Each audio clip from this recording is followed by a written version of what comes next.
сөйтесіздер де қой тұрайын енді. Кредит келе жатыр екен ғой. Кешегі ана пәленшең айтқан сөзді ше вообще ненавижу. Нервымды қоздырып. Тұршы! Садикке баратын уақыт болды. Сағат 8 болды ғой, тұрсайшы. Ана қасыңызда диванда жататын досыңызға. Жалмауыз неғып жатсың, тұрсай болды ғой. Түске дейін жатасыңдар ма? Түске дейін. Болды. Ваша энергия куда сливалась? Қайда кетіп жатыр энергия? На весь мир шашып жіберген ғой. Құдай саған күнде мынандай энергия береді. Алдыңда, беттіңде, алдыңда мына жерде энергия береді, мына жерде. Алдыңда бүйтіп шашып жіберген ғой. Енді қара құпияны айтайын. TikTokқа кіріп кеттің, или WhatsAppқа кіріп кеттің, или Instagramға кіріп кеттің. Енді қара. Сен энергияңды сол адамдарға бердің. Сен энергияңды сол адамның өміріне арнадың. Сенің өзіңе деген алғашқы 10 минут уақыт жоқ па? Значит, у тебя вообще ничего нету деген сөз. Сен мәз болып жүрсің бе, мен қалтамда миллион ақшаларым бар запаста деп. Это не твое, ол сенікі емес. Ол саған берекесін де бермейді. Потому что сен алғашқы 10 минут, алғашқы жарты сағатыңды на весь мир шашып бердің. Енді еркектерге келейік. Еркектер о баста жауынгер, о баста завоевываю, жасайым, істейм деп тұрған еркектер не істейді? Тұрады да, еркектер тұрады да, тоғым жасайын дейді, кофесін ішеді, жуынады, болмаса жүріп келеді, сөйтеді де машинасына от алдырады, қыздырады, әйелінің пісіріп берген дайын тамағын жейді да, давай до свидания, пока дейді, кетіп қалады. Потому что ол жауынгер. Ол о баста бізде ДНК-да не алып келуші, о баста ДНК-дан бізге мынау үңгірде отырған, очақта отырған анасына мамонт алып келуші. О баста тарихта солай, ДНК-сында сол жазылып тұр. Мамонт келуші, мамонт. Ана тайпаның еркегі, мына тайпаның еркектері жиналады да, олар мамонт әкелуге сыртқа шығып кетеді. Біздің ДНК-мызда сол жазылып тұр. Ал аналар үйде қалады. Ал енді қазір не болып жатыр? Әйелдер еркектің энергиясын алып алғаннан кейін, тұрады да кофе ішеді ғой. Әйелдер кофе ішеді. Сөйтеді де жуынады, салқын суға сосын жүріп келеді. Өйткені бір психолог айтқан жүріп кел деп. Жүріп келейін. Немен жүріп жатсың? Не үшін жүріп жатсың? Энергия көтереді деп айтты ғой. Саған не керек бар энергияны көтеру? Потому что сен завоевывай, мен жасайым, істейм деп миыңа тоқып алғансың ғой. Кредит төлейм. Бала шағам бәрін асырайым. Ана байым кетсе кете берсін, өлмеймін мен. Мен дәлелдеймін оған мен мықты екенмін. Ол маған айтты ғой, мен ажырассаң, тұшпаққа шықпайсың деп айтты. Мен соған көрсетем, жасатам, дәлелдеймін деп не істеп алдың? Шығып алдың. Сөйттің де жүріп келе жатсың ғой. Бір психолог айтқан, бір сағат жүрді өтіп еді. 10 мың шақырып шығуым керек. Қайдан шықса одан шықсын. Энергиямды көтеріп алып, қазір завоевываю. Қазір көрсетемейсіңдер. Успокойся. Успокойся. Это не к тебе завоевывать. Сен қалай тұрасың ұйқыдан? Сен тұрасың, көзіңді ашасың, күлесің, демаласың. Аллахым рахмет, оянғаныма рахмет дейсің. Телефон ұстамайсың, сағатқа қарамайсың. Андай сағат алып алыңдаршы, андай домалақ сағат, кәдімгі советский.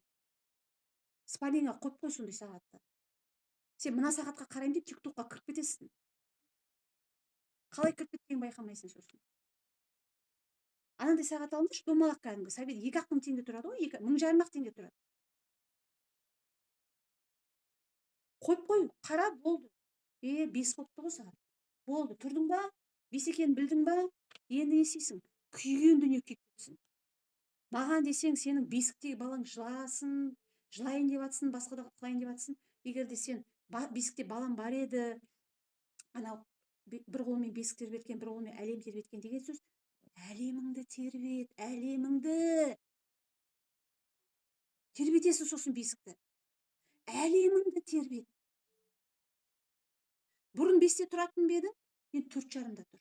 Бұрын 6-та тұратын ба едің, 5:30-да тұр. Бұрын 7-те тұратын ба едің, 6:30-да тұр. Бұрын 8-де тұратын ба едің, 7:30-да тұр. Жарты сағат бұрын тұрсай, сөйтте тұрғаннан кейін телефонға қарама, күйген дүние күйіп кетсін. Маған десең, президент жазсын саған. Маған десең, президент жазсын саған. Күйген дүние күйіп кетсін. Қарама. Анау вақтыдағы күйеуің жазса да қарама. Қарама. Пока сенде жарты сағат бар. Жарты сағат это сенің өзіңнің әлеміңе кіретін уақыт.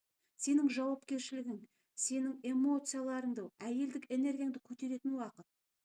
Ол жарты сағат. Сөйтесің, не істейсің? Көзіңді ашасың, тұрасың, күлесің, я Аллам, шүкір, рахмет. Будильник шырылдады. Сағатқа қарадың, домалақ сағатқа. Сен күнделікті тұрып жүрген сағаттан жарты сағат бар. Үлгересің. Не істейсің? Бірден сол жатқан күйі тұрмай-ақ қойшы. Жатқан күйі анау жатырың бар ғой, жатырың үстіне сол қолыңды қоясың, үстіне оң қолыңды қоясың, жатырыңмен демаласың. Демаласың, дем шығарасың. Демаласың, дем шығарасың. Демаласың, дем шығарасың. Приблизительно бір 7 минут, мүмкін 5 минут, даже 10 минут, окей. Не болады? Ана жерде тығылған блоктар кете бастайды.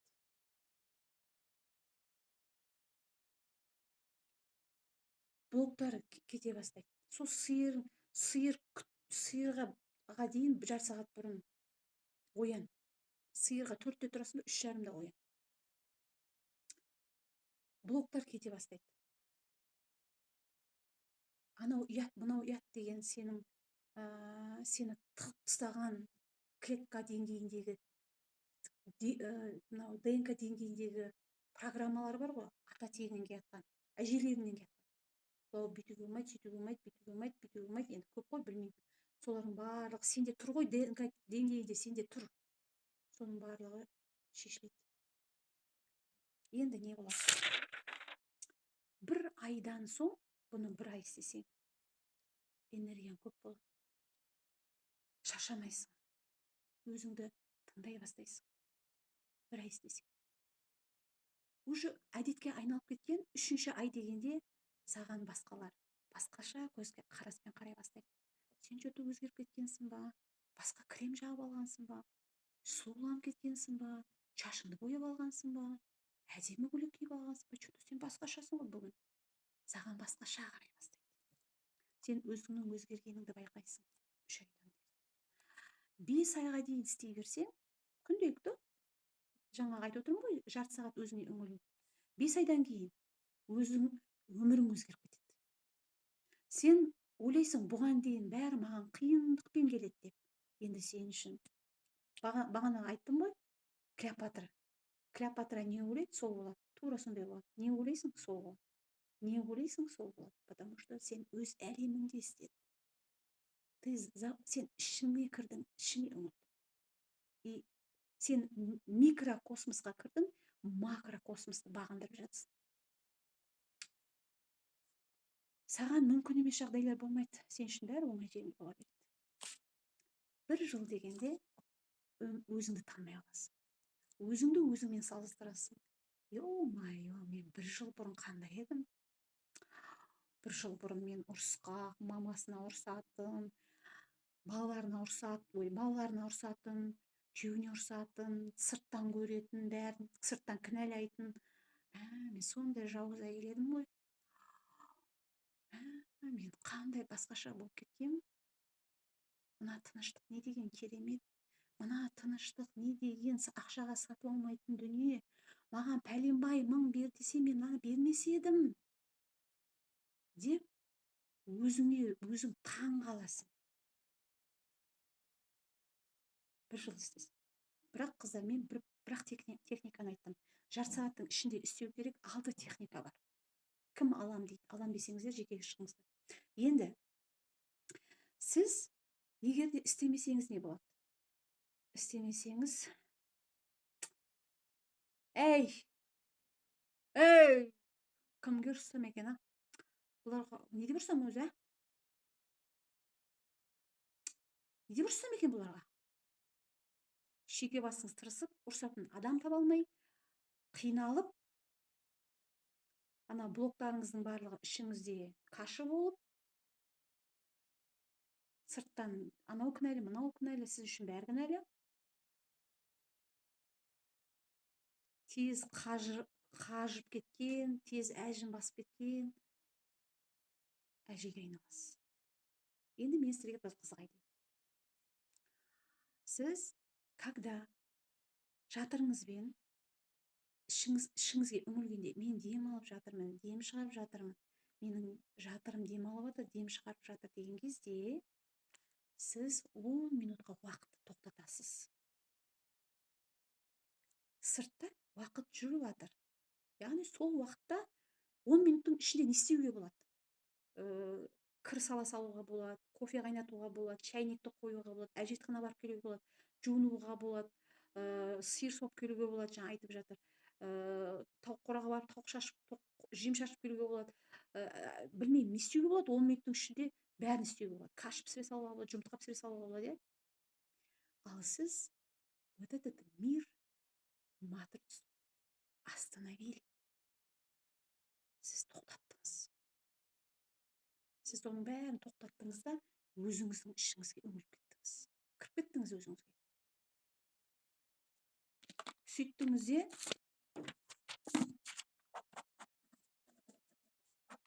енді не болады? 10 минут не өзгереді? Сіз, мен айттым ғой жаңа, 1 жыл дедім ғой.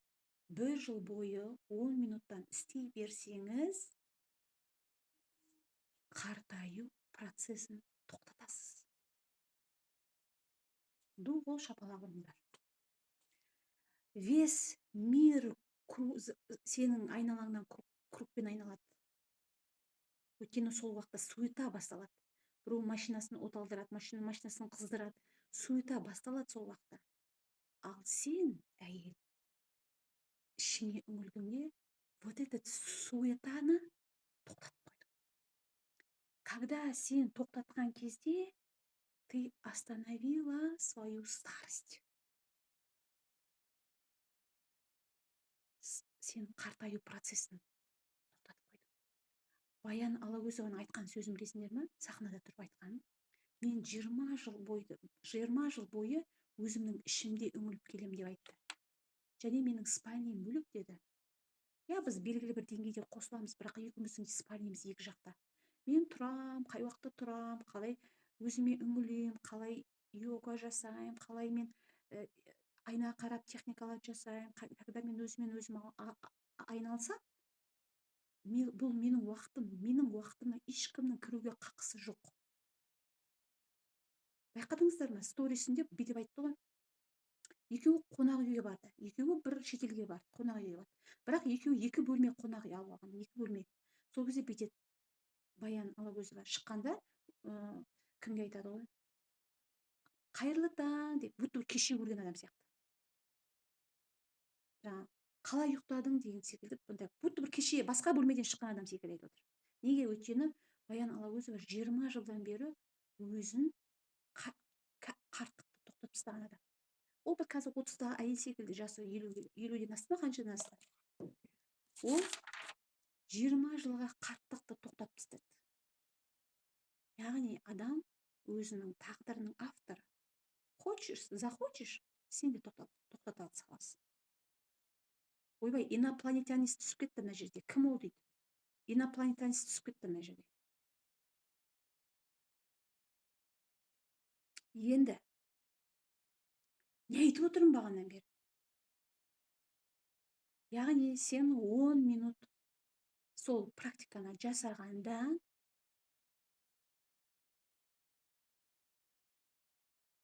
старості тоқтатасың.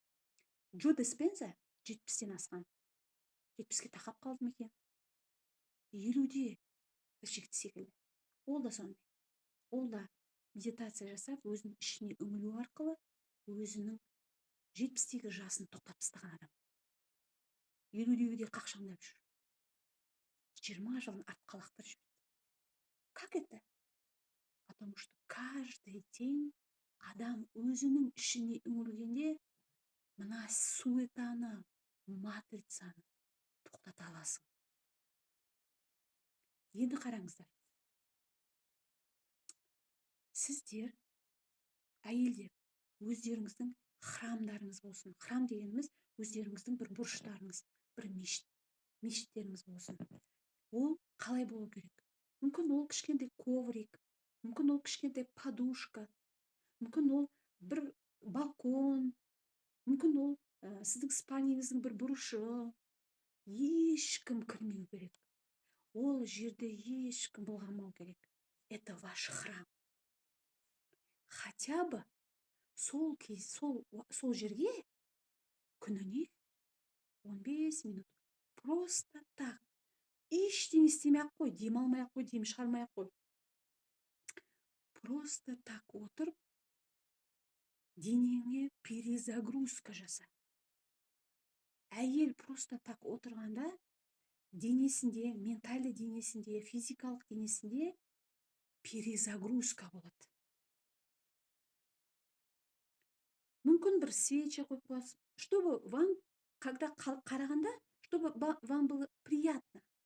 Сол өзіңіздің сол жеріңізге барғыңыз келеді. Мүмкін сіздің кабинетіңіз, мүмкін бір сіздің балконыңызда, лоджияңызда бір жер, мүмкін есіктің алдында далада бір талдың асты. Просто так сол жерде отырғыңыз, вам приятно. Сол жерде отыра бергіңіз келесінде күшті. Сіздің сондай очагыңыз болу керек. Ол жерде тек қана сіз отыруыңыз керек. Это не значит, сен өзіңе үңіліп кеттің. Это не значит, сен эгоисткасың. Нет. Это значит, сен өзіңнің әйелдік гормондарыңа, әйелдік табиғатыңа жауапкершілікпен қарау деген сөз. Хаустағы әйел ешкімге де керек емес. Нервный әйел балаға да керек емес. Ашушаң, нервный, ұратын, ұрсатын, десе, мә дейтін туған балаңа керек емессің. Ондай аналардан балалар қашат. Менің терапияда менде бір қыз болған. 16 жаста тез-тез үйленсем, тез-тез өсіп кетсем екен, кім болса да үйленіп кетсем екен, маған десе қойшы шал алып кетсін. Лишь бы мен мына мамамнан құтылсам екен. Баратын жерім жоқ әттең. Не бір туысқанда білмеп, ешкім танымаймын. Лишь бы мына мамамнан құтылсам екен. Мамам маған кешкеден ұрса береді.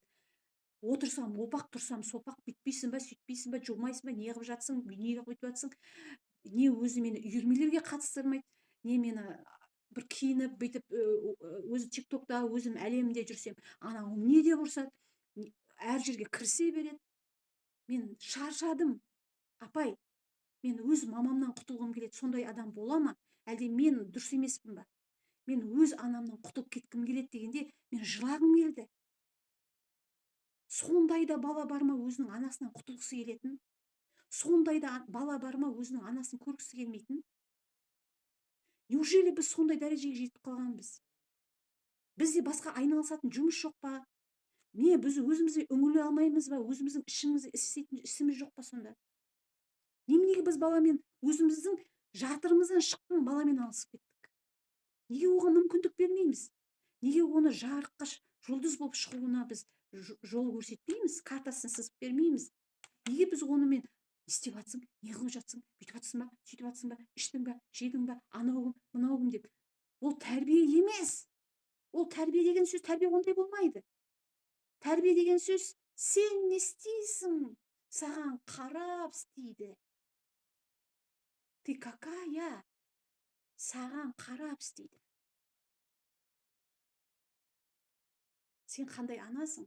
сен авторитет анаң болуың керек. Сенің қызың үшін басқа блогерлер, басқа біреулер авторитет емес. Менің мамам маған авторитет. Үнемі мен мамам секілді оқып, ізденіп, шешім шығарғанда, баламен қарым қатынаста, туған туыспен қарым қатынаста, жолдасымен қарым қатынас, сондай адам болғым келеді. Маған ешкім авторитет емес, кроме моей мамы деу керек бала. Ер бала да солай болу керек. Мына басқа блогерлер, басқа әртістер маған авторитет емес. Менің өзімнің әкем маған авторитет. Әкем қандай, мен сондай болғым келеді. Сөзінде тұратын, жауапкершілігі бар, алға ұстанатын, тәрбиеде 200-ді емес, ана темекі шегіп алып, шекпе сен деп, ондай емес. Шекпе деп айта ма, өзі де шекпейтін. Ішпе дей ма, өзі де ішпейтін. Мынау зиян дей ма, өзі де қолданбайтын. Горилла ішпеңдер, зияны дейді да, өзі горилла ішеді. Анау энергетик ішпеңдер дейді да, өзін таксиде, машинада өзін энергетик тұрады. Қандай тәрбие ол? Ол тәрбие емес. Это алчность.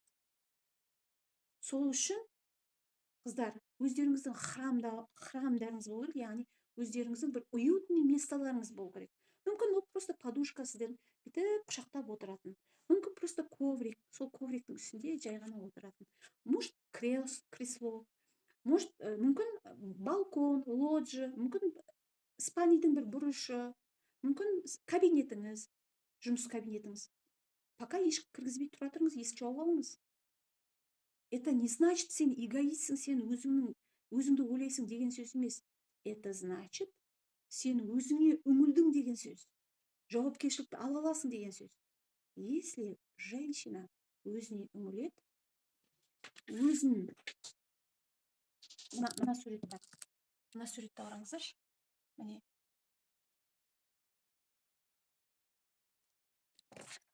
Если әйел өзіне үңілсе,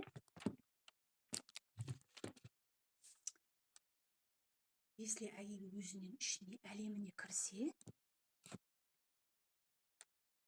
весь энергия под тобой работает.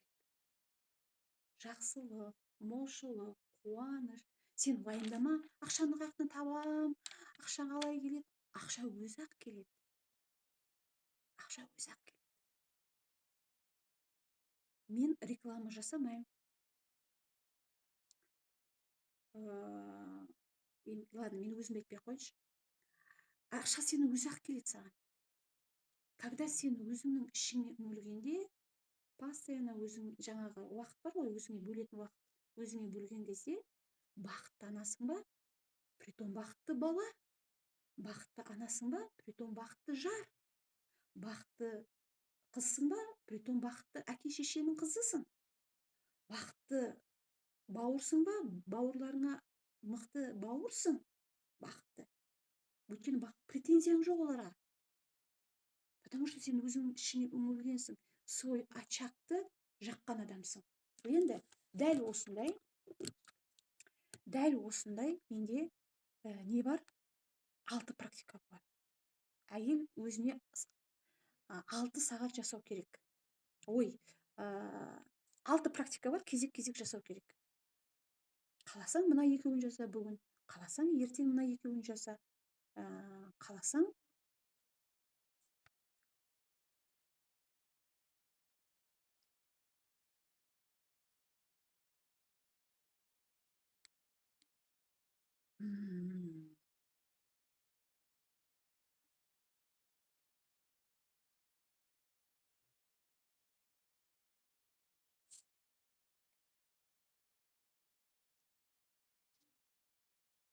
енді осы 6 практиканы